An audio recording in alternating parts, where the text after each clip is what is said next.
문재인 대통령이 오늘 5.18 민주화운동 유공자들을 청와대로 초청해서 오찬 간담회를 갖습니다. 최근 대통령이 한국당 의원들의 5.18 폄훼 발언을 비판한 데 이어서 오늘 간담회에서 어떤 얘기가 나올지 이목이 쏠리고 있는데요.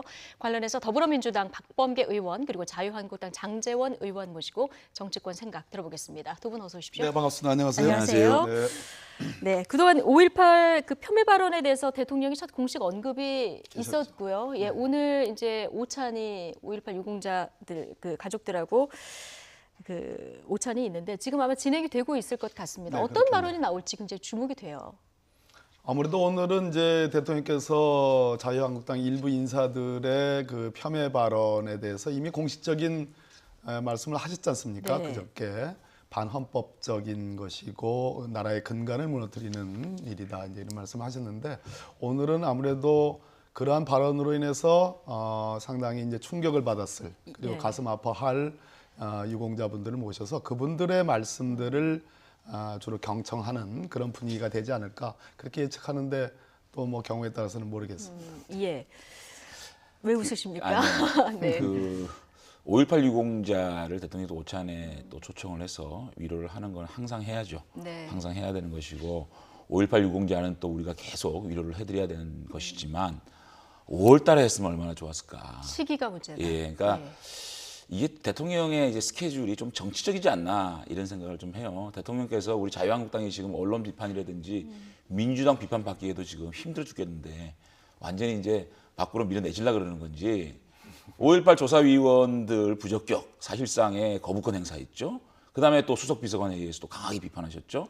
오늘 또 5.18 유공자 분들 초청해가지고 제가 이걸 폄하할 생각은 없습니다. 네. 다만 좀 이 정치적인 행보를 누구나 봐도 이 시점은 정치적 행보로 보일 거거든요. 그래서 이런 것들보다는 대통령께서는 좀 통합적인 행보를 했으면 네. 좋겠다는 생각을 해봅니다. 근데 한국당에서는 이미 뭐 참 나쁜 대통령이다. 불난집에 기름 붓는다. 제가 이런 거기까지 얘기까지 제가 얘기하고 나온 싶은 건 없고요. 상황이라서요. 그러니까 예. 5.18 유공자는 늘 저희들이 또 위로해드리고 또 우리 사회에서 감싸고 또 이렇게 보호해드려야 되는 분들이죠. 예. 그런데 이런 논란 속에서 또 자유한국당 의원들의 아주 극소수 아주 분들이 극소수. 예. 했던 망언에 대해서 국민들이 분노하고 있는 시점에서 물론 대통령께서 위로하고 예. 싶었겠죠. 다만 야당을 좀 배려하는 행보를 해주면 어떻겠느냐. 저희들 지금 뭐 언론에서 하루 종일 비판받죠. 민주당 하루 예. 종일 비판했고 거의 지금 쓰러질 입장인데 대통령까지 여기에 참전을 하시니까 네. 좀 섭섭한 마음이 있는 거죠. 예, 저희들은. 박범계 예. 의원님 메시지 대통령의- 취지는 공감하는데 좀 시기가 문제다 이런 얘기를 해주셨습니다. 공감한다는 억양과 톤이 아니고요.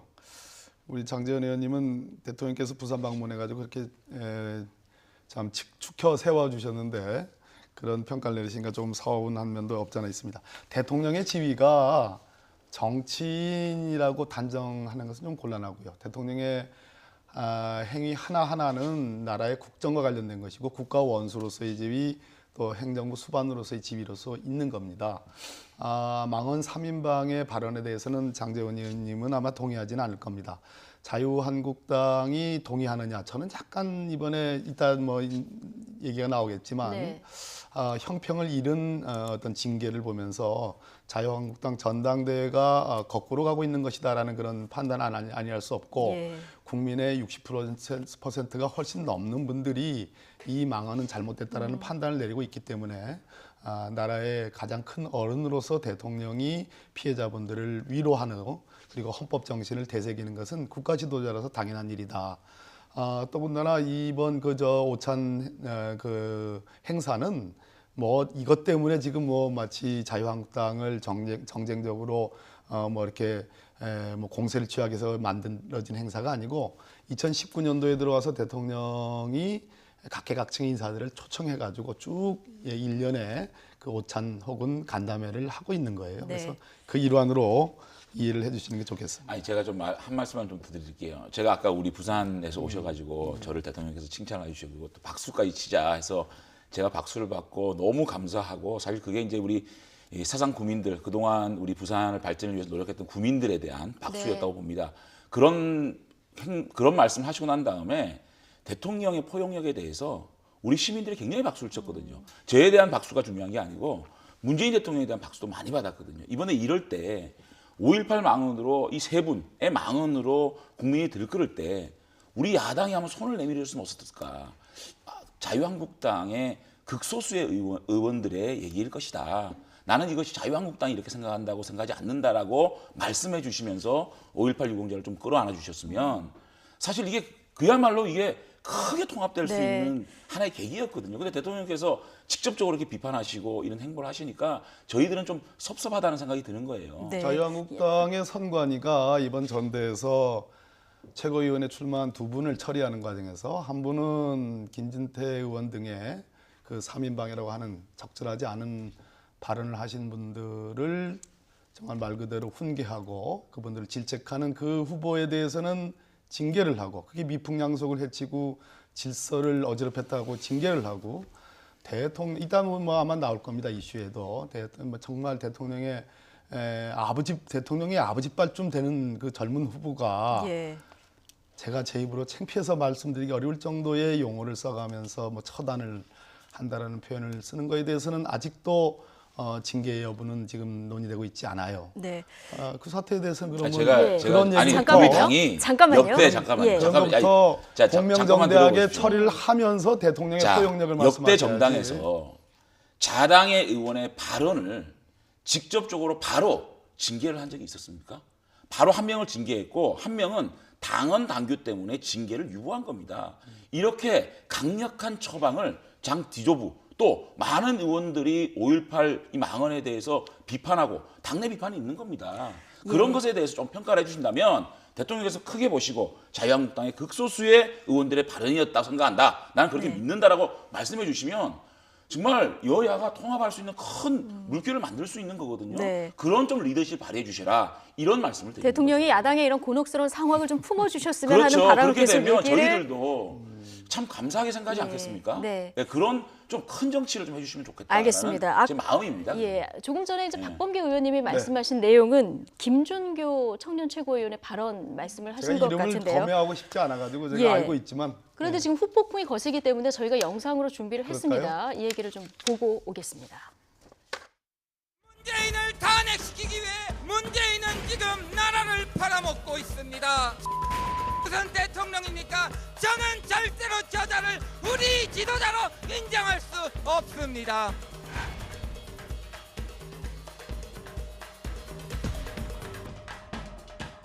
그래서 우리 당이 그런 과격 분자들의 놀이터가 되어서는 안 된다는 생각을 가지고 있습니다. 이런 식으로 극단적 표현으로 행위를 하는 것은 정말 경계해야 되고 민주주의 사회에서는 없어져야 됩니다.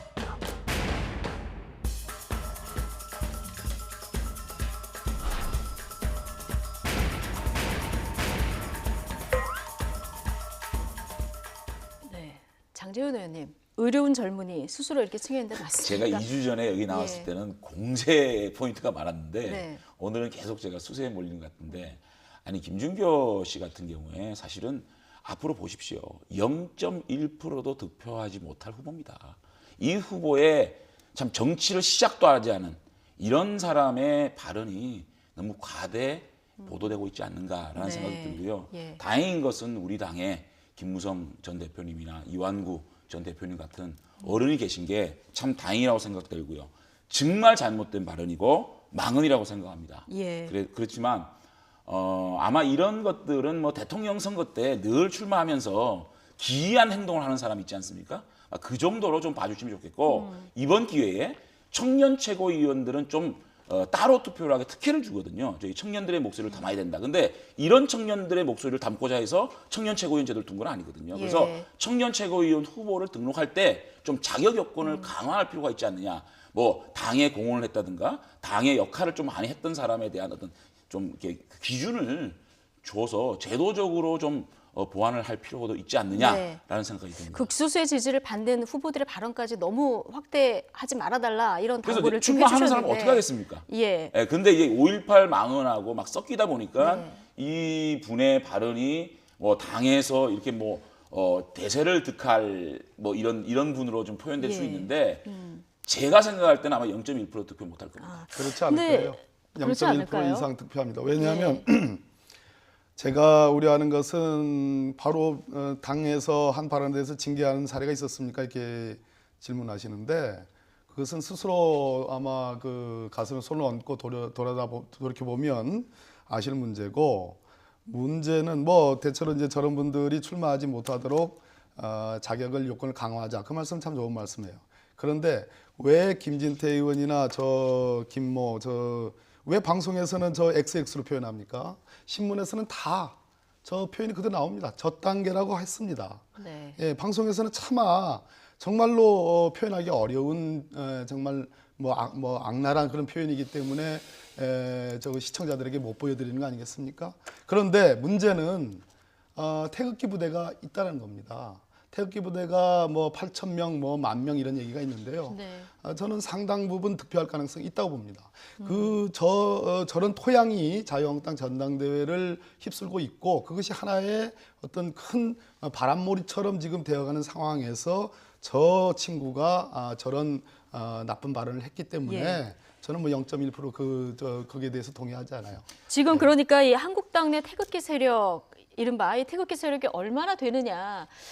이게 극소수냐 아니면 뭐 이거보다 조금 더 생각보다 많으냐. 이 부분이 좀 논란의 쟁점이 될 수 있을 것 제가요 같은데. 최근에 예. 지역구에 좀 계속 있었습니다. 그랬는데 그래서 객관적으로 우리 전당대회를 좀 바라볼 수 있었습니다. 그리고 많은 당원들을 만났고 지역구민을 만났고 우리 당의 잘못된 점 비판도 많이 받았고요. 그런데 제가 3번의 글을 올렸습니다. 네. 우리 당의 전당대회를 보고 너무 우울했어요. 유영하 변호사의 박심 논란으로 시작돼가지고 5.18 망언에서 또 전당대회에 당 비대위원장에게 야유를 보내고 욕설을 보내고 소란을 피우고 네. 이런 모습을 보고 참담하기 그지없어가지고 3번의 이제 그 글을 예. 올렸거든요. 그리고 많은 우리 당원들과 의논도 해보고 참 고민도 같이 해봤는데 대부분의 우리 당원들께서는 정말 화난다. 그래서 제가 이런 말까지 했어요. 현장에서 우리 전당대회 들어보면 나가지 말고 예. 전설회장 나가지 말고 TV 토론회나 인터넷을 보고 결정하자라는 예. 말씀까지 제가 드리니까 그거를 다 공감을 하시고 전당대회 연설회장의 일부 사람들의 과격한 사람들이 이 분위기를 망치는 데에서 굉장히 비판적이거든요. 그래서 저는 우리 당원들이 아마 이 건강한 우리 보수 당원들이 결단을 하실 거다. 그래서 정말 건강한 보수 세력에게 표를 몰아줘서 이 문제에 대해서 우리 당이 급진 우경 정당이 아니라는 것을 저는 결과로 보여줄 거다. 저는 확실합니다. 근데 이 전당대회나 합동연설회장에서 이 화면으로 보는 저런 느낌은 지금 장제훈 의원님 말씀하신 거하고 좀 온도차가 있어 보여가지고 드리는 말씀인데 어떤 장제훈 의원님이 판단하시기에는 굉장히 이런 목소리들이 극소수다. 현장의 목소리를 들어보면 이렇다는 말씀이신 거죠. 아니 제가 현장에는 예. 안 가봤습니다. 안 가봤지만 이제 곧 이제 부산에서 또 열리겠지만 이 앞에 공간을 예. 아침부터 와서 장악을 해버린다고 합니다. 그래서 다른 후보자를 지지하는 사람들이 가서 앉을 데도 없을 정도로 지지 확보를 해버리니까 또 이분들이 다 대전이다, 예. 대구다, 부산이다 그 지역의 분들이 아니고 같이 몰려다니면서 그분들이라는 겁니다. 대전에서 할 때도 대전분들만 계신 게 아니고 전국에서 그 소수분들이 모여가지고 이 연설회장을 좀 이렇게 소란을 이제 보이는 건데 마치 이것이 우리 당 전체가 이렇게 과격분자들의 모습인 양 비춰지는 전당대회가 정말 축제회장이 되고 저희들의 컨벤션 효과가 나야 되는데 이런 분들 때문에 이렇게 비판받고 있는 이 미디어의 모습을 보고 정말 안타깝고요. 네. 저는 결과로 우리 건강한 이 보수 당원들이 투표로 보여줄 것이다. 그렇습니다. 자, 그런데 지금 한국당 전당대회라 자꾸 질문이 조금 집중되는 부분이 있는데 조금 양해를 아니, 해주시기 괜찮습니다. 바랍니다. 충분히 하세요. 예. 그런데 이제 김진태 후보를 데리고 당을 나가달라 이렇게 얘기한 조대원 후보 있지 않습니까? 여기에선 선관위가 경고장을 날렸습니다. 그런데 조금 전에 우리가 들어봤던 논란의 김준규 청년 최고위원 후보죠. 여기에 대해서는 지금 아무 언급이 없거든요. 이런 부분이 지금 어떻게 보면 극우 세력을 좀 키우고 있는 거 아니냐 이런 비판도 일각에서 나오는데 이 부분은 어떻게 보십니까? 경고해야죠. 경고해야 된다고 경고해야 봅니다. 되고 예. 아마 박관용 선관위원장께서 그 부분에 대한 언급이 있었던 걸로 알고 있습니다. 예. 제가 그 후보 이름도 제가 지금 거명하기 별로 싫은데 그분에 대한 발언에 대해서는 엄중 경고도 해야 되고 예. 또 당에서 좀 적절한 대처를 해야 된다고 생각합니다. 당에서 적절한 예. 대응이 앞으로 예. 필요하다 이런 얘기까지 해주셨습니다. 자, 뭐 전대를 장악한 태극기 부대 때문에 장제원 의원님을 비롯한 많은 지금 한국당 내 의원들도 고민이 깊다 이런 얘기를 좀 들려주셨는데 나경원 원내대표는 그 민주당 전당대회를 해도 비슷한 현상이 있을 것이다 이런 얘기를 했거든요. 뭐 장외 민주당도 마찬가지 현상이 있을 것이다 이런 얘기를 했는데 이 발언은 어떻게 보십니까? 제가 19대, 20대 국회의원을 지금 하고 있지만 지난 정부의 대통령은 박근혜 대통령이었습니다. 2016년 소위 태블릿 PC가 터지기 전까지 그날 10월 24일입니다. 태블릿 PC는 저녁 8시에 터졌고요. 네. 그날 10시에 박근혜 대통령께서 국회에 연설을 하러 왔어요. 그래서 개헌을 얘기했죠.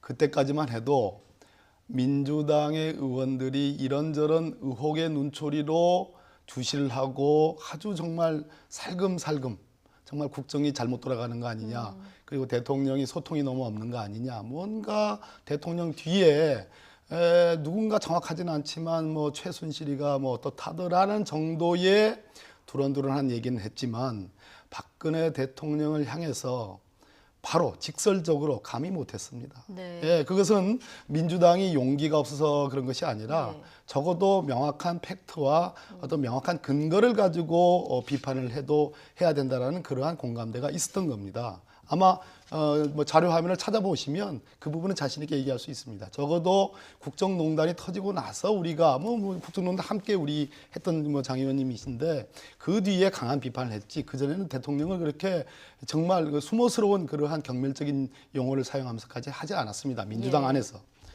그런데 아시다시피 이 5.18과 관련된 것은 이미 대통령께서 우리 문재인 대통령께서 그렇게 표현했습니다. 자기 부정이라고. 왜 그랬냐면은 국회에서 여야가 합의해가지고 5.18을 민주화 운동으로 규정하는 특별법을 통과시켰고 그리고 공소시효를 정지시키는 그러한 특별법을 만들었고 그렇지 않습니다. 그리고 그럼에도 불구하고 진상규명이 부족하다고 하니까 지금 진상규명을 위한 특별조사법까지 지금 만드는 거예요. 네. 그렇지 않습니까? 그것이 다 국회가 한 일이지 대통령이 한 일이 아닙니다. 그럼에도 불구하고 일부 국회의원이긴 하지만 국회의 예산을 써가면서 저런 뭐 지만원 씨 같은 정말로 오랜 동안 말도 안 되는 팩트가 틀린 얘기들을 네. 해온 분을 초청해가지고 저 얘기를 했습니다. 나경원 원내대표 뭐 저하고 같은 뭐 판사 출신이고 제가 인정할 건 인정합니다. 그러나 틀린 사실관계에 기초해서 다양한 역사 해석이라고 표현했는 한 것은 저는 유감입니다. 그러니까 사실이 틀린데 어떻게 다양한 역사 해석이 나옵니까? 그렇지 예. 않습니까? 그런 측면에서 제가 보기에는 자유한국당 내에 과거에는 적어도 한 가지 흐름은 분명했는데 이제는 통제되지 않는 다종다양한 흐름들이 네. 굉장히 내부적으로 상당히 위기 요소를 안고서 저는 뭐 충돌하고 있는 그런 지점에 와 있다. 아니 이렇게 얘기를 저는 합니다. 나경원 원내대표의 발언 중에 네. 유심히 봐야 될 것이 자정 능력입니다. 네. 우리는 근데 자정 능력이 있다. 자정 능력이 예. 있다는 얘기가 뭐냐면 제가 드린 말씀하고 똑같은 얘기예요. 예. 그러니까 이런 얘기들이 난무하더라도 지금 현재 전당대회 유권자가 누굽니까? 당원들이란 말이죠. 예. 다수 당원들이 누가 옳고 누가 우리 당의 지도자가 돼야 되는지에 대해서 명확하게 구별하고 투표할 수 있는 능력이 계신 당원들이 계신다라는 지점들을 자정 능력이 있다라고 표현을 했거든요. 그런데 이걸 이 얘기를 가지고 그 자정 능력이 없다라고 얘기하는 거는 자유한국당 우리 진성당원 34만 전체를 폄하하는 얘기이기 때문에 네. 저는 그거는 옳지 않다고 생각이 들고요. 우리 나경원 원내대표가 한 얘기, 자정 능력, 저기에 중점 포인트가 있고 저 자정 능력은 우리의 건강한 보수 당원들에 대한 지칭이라고 저는 생각합니다. 예. 제가 자정 자정- 능력에 대해서 문제를 삼은 것이 아니고요. 자정 능력이 있었으면 좋겠어요. 또 제가 여러 가지 국정의 파트너로서 자유한국당이 무조건 나쁘게만 가야 되는 것이 바람직한 거라는 생각을 갖고 있지 않습니다. 건전한 제1야당이 필요합니다. 그런 측면에서 자유한국당이 역사적으로 검증된 보편적인 사실에 대해서는 인정할 거 인정하는 분위기가 저는 대세고 주류적 분위기가 됐으면 좋겠다는 자, 제가 조금만 들어보세요. 그랬으면 좋겠다는 얘기고 나경원 원내대표가 했던 그 자정 능력은 저는 인정을 할 생각이 있습니다. 그러나 그 전에 했던 말씀 역사적 사실에 대해서는 다양한 해석이 가능하다라고 지금 그 표현은 제가 그건 유감이라는 얘기를 드리고요. 그 표현은 지금 전 문제가 없었기 때문에 예, 그다음에 자정 그 문제를 능력의 끌어들인 부분은 것 같아요. 제가 말씀을 드린 자정 거고요. 능력의 부분은 한번 지켜보려고 합니다. 예. 김 그 후보를 어떻게 처리하는지 우리 장 의원님은 뭐 좋은 말씀하셨으니까 거기에 대한 시비는 없어요. 아니 제가 한 말씀만 더 드릴게요. 민주당이 야당일 때 굉장히 건강한 비판을 많이 했다라는 말씀을 좀 제가 그렇게 들렸어요. 방금 말씀하신 것 중에. 그래도 박근혜 대통령에 대해서 존중하고 그래도 최대한 팩트를 가지고 비판을 했다고 말씀하시는데 표창원 의원이 국회에서 박근혜 대통령을 모독하는 사진을 전시했습니다. 사과했죠. 그거를 표현의 자유라고 얘기했습니다. 사과했죠. 자, 그렇게까지 조롱을 했고요. 박근혜 대통령의 원티드 해가지고 박근혜 대통령을 체포하라 라고까지 했던 민주당입니다. 민주당이 야당일 때에 과격했던 행동들에 대해서도 한번 꼽시고 봐야 된다. 다만 저희들은 반성을 한다는 겁니다. 제 입장은 민주당이 그렇게 했습니다. 굉장히 과격한 야당을 했어요. 그리고 국회 보이콧도 많이 했고요. 네. 그다음에 굉장히 비판을 강한 대변인 논평도 했거든요. 예. 다만 저희들이 전당대회 후보 몇몇도 그 국회의원 몇몇이 5.18에 대한 망언을 하고 대통령에 대한 망언을 한 거에 대해서는 정말 비판해야 되고 앞으로 경고를 해야 되고 그런 분들이 우리 당에 발을 딛지 못하도록 우리 당이 해야 된다라는 네. 입장을 가지고 있습니다. 알겠습니다. 이 얘기를 그 계속하다 원티드 보면은 민주당이 한 게 정말 아니고요. 한두 시정하시는 게 좋을 것 같아요. 예, 민주당이 한 게 민주당이 아닙니다. 예. 예. 시정하시는 자, 거죠? 맞습니다. 오케이. 자정 능력이 얼마나 발휘될지 저희가 지켜보도록 지켜봐 주십시오. 네. 하고요. 어제 한국당 당대표 TV 토론회도 진행이 됐는데요. 특히 어제는 황교안 후보가 박 전 대통령의 탄핵에 대한 입장을 처음으로 이렇게 밝혀서 관심을 모았습니다. 자, 과거 입장하고 함께 같이 들어보시죠. 오늘 헌법재판소의 결정은 헌법과 법률에 따라 내려진 것입니다. 대한민국은 법치주의를 근간으로 하는 자유민주 국가입니다. 우리 모두가 헌법재판소의 결정을 존중해야 하겠습니다. 형사사업 절차가 진행되고 있었는데 진행 중에 헌법재판소 결정이 있었습니다. 이 부분에 관해서는 절차적 문제성을 지적하지 않을 수가 없지요. 객관적인 진실이 아직 명확하게 밝혀지지 않았는데 정치적인 책임을 묻는다고 해서 쉽사리 그렇게 탄핵 결정을 한 것은 타당하지 않습니다. 박근혜 대통령 돈 한 푼 받은 거 입증되지 않았습니다. 그런 상태에서 과연 탄핵이 타당한 것인가 하는 일부분에 관해서는 저는 동의할 수가 없다는 말씀을 드립니다. 네. 지금 뭐 당대표 출마 이후에 탄핵 문제에 대해서 조금 명확하게 입장을 안 밝히다 어제 처음으로 밝힌 겁니다. 형사사법 절차도 끝나기 전에 이게 정치적으로 판단한 것은 문제가 있다. 이런 그 입장을 명확히 밝혔는데요. 예. 사실은 이제 탄핵 얘기가 나오게 되면 냉정하게 탄핵을 찬성하는 세력과 탄핵을 반대하는 세력이 공존하고 있는 것이 예. 저희 자유한국당의 현실입니다. 헌법재판소의 판결 그것을 우리가 부정할 수는 없습니다. 법치국가에서. 다만 그 판결에 대해서 비판적으로 보느냐 아니면 수용하느냐 예. 거기서 이제 다르겠죠. 예를 들면 민주당의 김경수 의원의 구속 문제를 가지고 심지어는 뭐 적폐 판사다 이렇게까지 그 판결에 대한 비판을 하고 있지 않습니까? 예. 황교안 총리로서는 국무총리로서의 그 헌법적 어떤 그런 그 판결 이거를 존중을 하되 정치인으로 돌아와서 이 판결에 대해서 비판적인 입장을 가지고 있는 거거든요. 그래서 우리 사실상 이 문제를 저희들이 끝장을 보려고 하면 예. 사실은 저희들이 자유한국당을 갖지 못하죠. 탄핵 문제에 있어서. 지금- 그러면 영원한 결별이고 분열을 얘기하는 거거든요. 네. 이 분열이 됐을 경우에는 보수가 몰락을 할 수밖에 없는 상황이 되기 때문에 일단 박근혜 대통령 탄핵 문제는 대법원의 최종 판결이 날 때까지는 우리가 함께 가보자, 지켜보자라는 입장이었는데 전당대회에서 이것이 양강 후보, 오세훈 후보나 황교안 후보의 디베이트 속에서 나온 게 아니고 예. 그 토론의 그 방송국의 질문이었거든요. 박 그렇기 전 때문에 대통령 탄핵은 어쩔 수 없었다. OX로 질문했기 그렇죠. 때문에 OX로 하다 보니까 지금 답이 X가 나온 나왔습니다. 것이고 예. 자 그래서 제가 우리 국민들께 드리고 싶은 말씀은 한 가정이 있으면 하고 싶지 않은 얘기가 있지 않습니까? 저희들은 그런 가슴의 못을 대못을 예. 안고 가고 있는 겁니다. 이제 그런 상황을 적나라하게 보여준 토론회였다는 생각이 듭니다. 국무총리 일대에 발언하고 정치인 황교안으로 들어왔을 때 특히 한국당 당대표 후보 일대의 발언이 다를 수밖에 없다 이런 입장을 얘기해 주셨는데 어쨌든 박 전 대통령의 탄핵, 형사사법 절차도 끝나기 전에 정치적으로 쉽사리 탄핵을 결정한 것이 잘못이다 이런 입장을 명확히 밝혔는데 자 박범계 의원님 법리적으로 이건 어떻습니까? 법무부 장관 하신 분이 법리적으로 틀린 말씀을 하신 거죠. 몇 가지 좀 정리를 좀 드리면 어제의 토론회에서도 기본적으로는 헌재의 결정을 존중해야 된다는 입장을 밝혔습니다. 네. 그럼에도 불구하고 최종적으로는 탄핵 결정이 어쩔 수 없었다가 아니다, 동의할 수 없다고 했어요. 그렇다면 앞뒤가 모순되는 말씀을 한 거예요. 그래서 제가 보기에는 뭐 전당대회라는 입장을 감안하면 지금 뭐 황교안 후보가 제가 보기에는 60%냐 50% 이상이냐 뭐 1등은 틀림없는 거고요.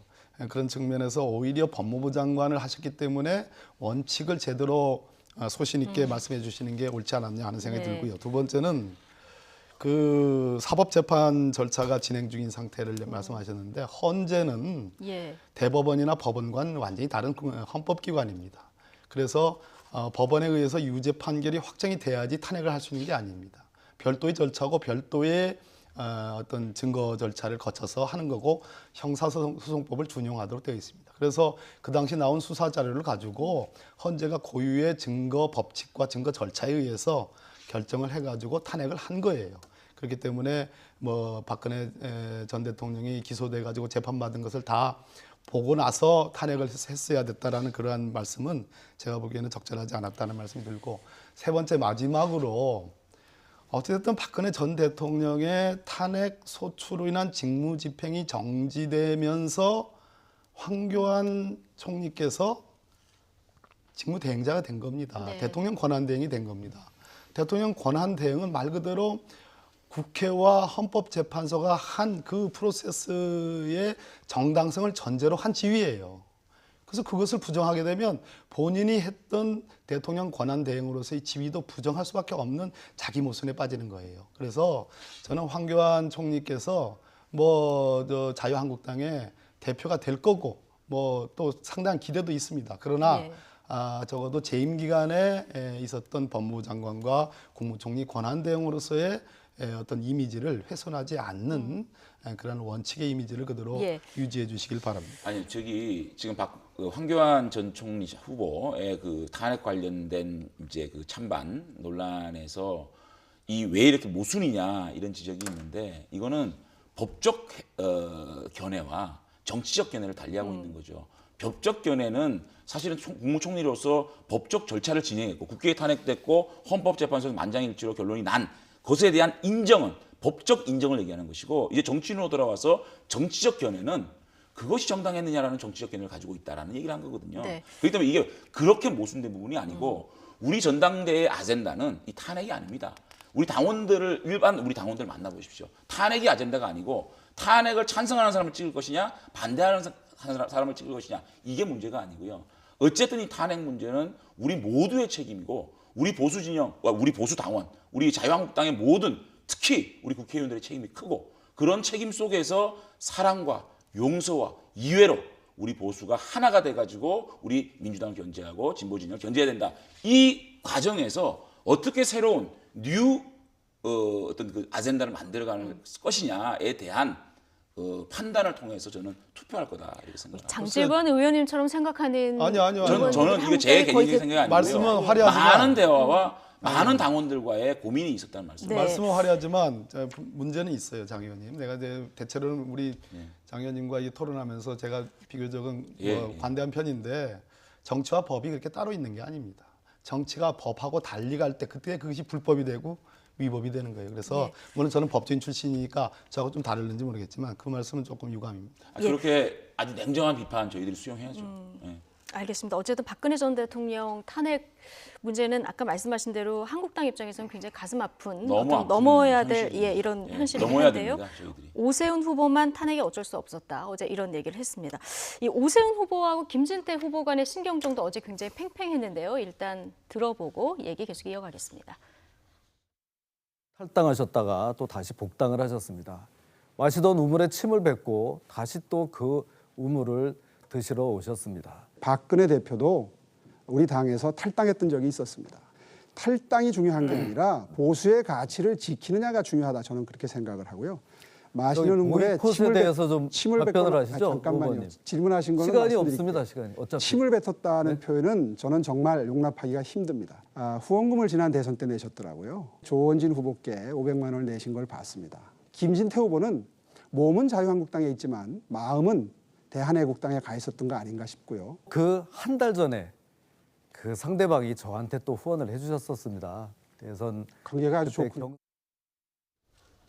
예.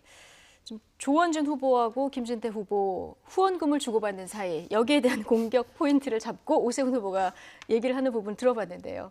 대한애국당과의 뭐 연계 이런 부분에 대한 얘기가 이제 태극기 세력이 이제 전당대회장으로 너무 목소리를 내다 보니까 이런 얘기가 나오는데요. 질문이 뭐죠? 예. 네, 어떤 질문을 하고 싶어요? 그러니까요. 지금 왜 그 후원금을 넣느냐? 아니죠. 그러면 뭐. 대한애국당 쪽으로의 극우 쪽으로 지금 한국당이 많이 우경화되고 있다 이런 지적들이 사실 나오고 있거든요. 지금 오세훈 후보가 이런 부분에 대해서 지금 목소리를 내고 있는 건데 이런 부분이 전당대회에 어느 정도 영향을 미칠 것인가? 글쎄요. 저는 양극단이 좀 배제돼야 된다는 생각을 예. 해요. 그러니까 사실은 뭐 태극기 하지만 태극기를 통칭해서 그렇게 부를 수는 없는 부분이거든요. 네. 이렇게 좀 과격하게 행동하고 또 급진적으로 우경화하겠다는 분들이 계시고 또 박근혜 대통령의 구속이 안타까워하는 분도 계시고 또 보수가 좀 살아라, 좀 잘해라 하는 분들이 계시기 때문에 일률적으로 뭐 이렇게 태극기 부대가 이렇다라고 얘기하기는 좀 문제가 있고요. 네. 어쨌든 저는 우리가 자꾸만 이 중도로 가야지 이렇게 과거 회기적으로 과거를 자꾸 얘기하고 또 과거의 어떤 그걸 재단하려고 하는 쪽으로 가면 선거에서는 100% 집니다. 이런 식으로 자꾸 과거 퇴행적으로 가고 과거에 대한 질문만 하고 미래에 대한 답을 못 하게 되면 왜 우리 국민들이 우리를 지켰습니까? 그래서 우리가 다시 태어나고 국민의 사랑을 받고 저희가 29.7%까지 찍었습니다. 네. 3자를 앞에 두고 너무 저희들이 안타까우시죠. 5.18 망원 파동이 터진 거예요. 통탄을 오르십니다. 저는 전당대회 딱 끝나면 33 찍는다. 정말 우리 많은 당원들이 꿈을 갖고 기대를 갖고 있었는데 네. 이게 무슨 짓입니까? 그래서 저는 정말 이제 태극기고 중도고 정통 보수고 무슨 뭐 보수고 간에 다 뭉쳐서 미래를 보고 우리 미래의 보수가 어떤 가치를 예. 보여줄 것인가 이런 논의가 되는 전당대회가 좀 됐으면 좋겠습니다. 네, 저희도 그렇게 되기를 그 진심으로 전당대회 출마하지 왜 바라보겠습니다. 안 나갔어요? 왜? 아니 저는 전당대회 딱 보니까 나갈- 출마할 자격이 계시구만. 예. 네, 다음 기회에 출마를 하시는 걸로. 예, 자 시간이 얼마 안 남았기 때문에 이 주제로 좀 넘어가 보겠습니다. 더불어민주당 얘기를 좀 나눠 볼 텐데요. 어제 김경수 지사 1심 재판 판결문을 분석하는 기자간담회가 있었습니다. 자, 한국당은 김경수 구하기에 김경수는 또 깃털이 아니냐 이런 얘기까지 좀 나온 상황인데요. 이 얘기 함께 들어보시겠습니다.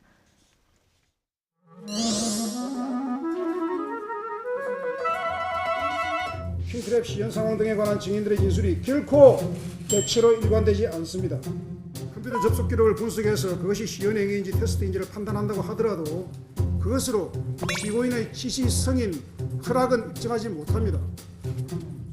김경수 구하기의 김경수는 깃털이 아닌가 하는 의심을, 합리적 의심을 가능케 하는 부분이라고 생각합니다.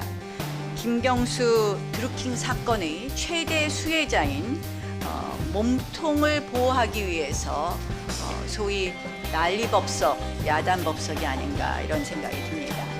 다시 한번 특검을 추진할 수밖에 없다라는 말씀을 드립니다. 내용이 없어. 네, 지금 나경원 원내대표 얘기를 들어보셨는데 김경수 구하기에 김경수는 깃털이 아닌가 이런 생각이 든다. 예, 특검을 추진할 수밖에 없다 이런 입장을 얘기를 했습니다. 자, 민주당 입장 어떻습니까? 저 말씀에 대해서요? 예, 저 이야기에 대해서. 특검 추진하고 뭐는 그 자유한국당의 하기 나름인 거고요. 그런다고 해서 특검이 됩니까? 특검을 이미 했잖아요. 예. 그리고 특검의 지난번 드루킹 특검의 그 특검법의 수사 범위도 예.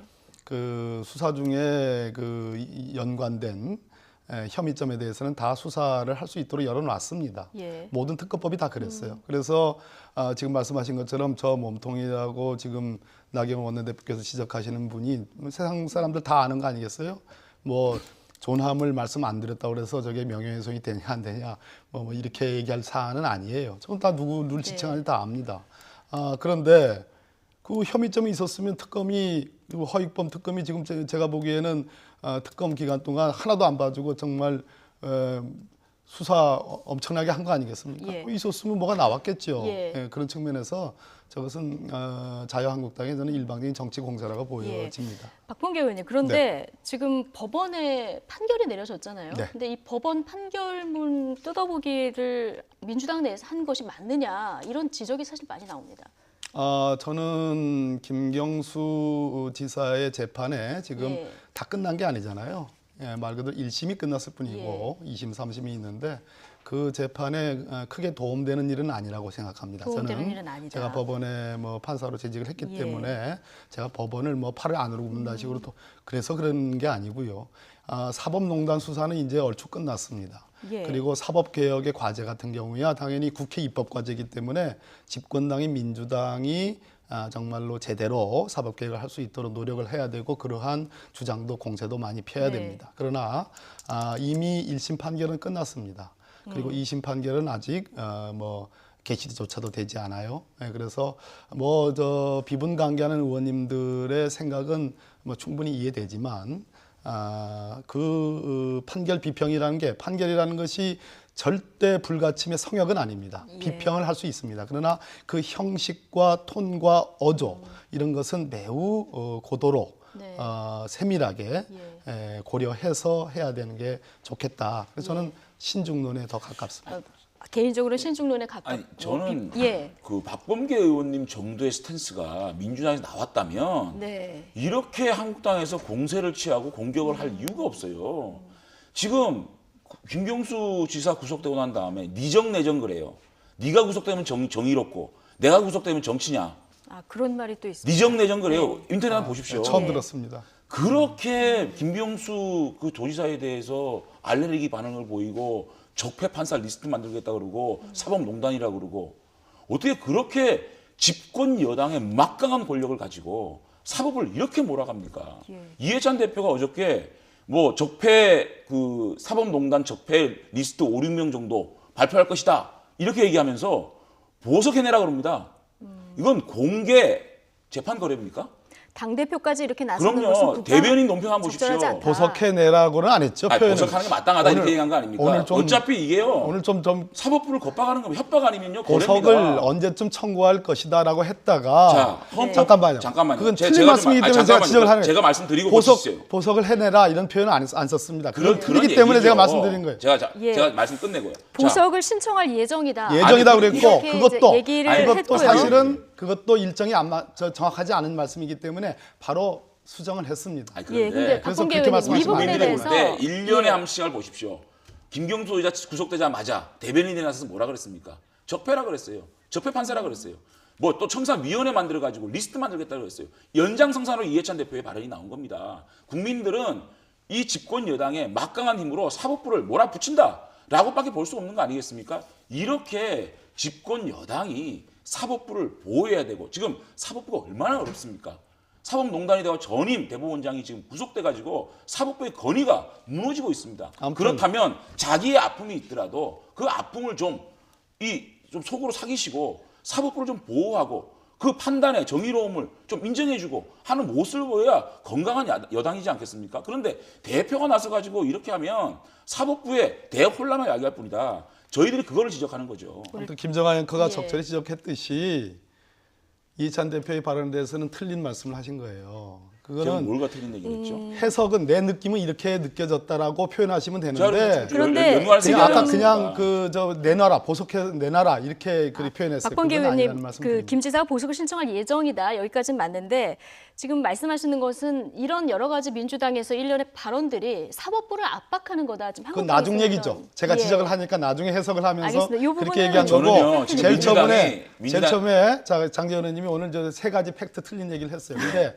예. 어쨌든 원티드는 아까 제가 그 수정했고요. 수정했고 네. 이해찬 대표도 장재원 의원님이 말씀하실 때 나는 이렇게 들렸다라고 하면 되는데 이해찬 대표가 보석 내놔라라고 그렇게 처음부터 아니 사법부에서 볼 때는 그렇게 들릴 수밖에 없다 이렇게 얘기하는 거고요. 나중에 제가 지적하니까 지금 민주당이 보면 지금 전략을 좀 바꾼 것 같아요. 처음에는 김경수 재판에 문제가 있다. 네. 이것은 적폐다. 사법농단이다. 이렇게 얘기하다가 역풍을 맞았거든요. 그러다 보니까 이제 보석적으로 이렇게 지금 전략을 바꾸는 것 같아요. 근데 정말 집권 여당이 정말 삼권 분립의 나라에서 사법부에 대고 이 많은 의원들이 이렇게 공격하는 거는 저는 옳지 못한 일이라고 생각을 합니다. 예. 그 부분에 대해서 제 말의 핵심을 자꾸 팩트 얘기하지 마시고 핵심을 사법부에서는 그렇게 들릴 수밖에 없다는 얘기를 하는 겁니다.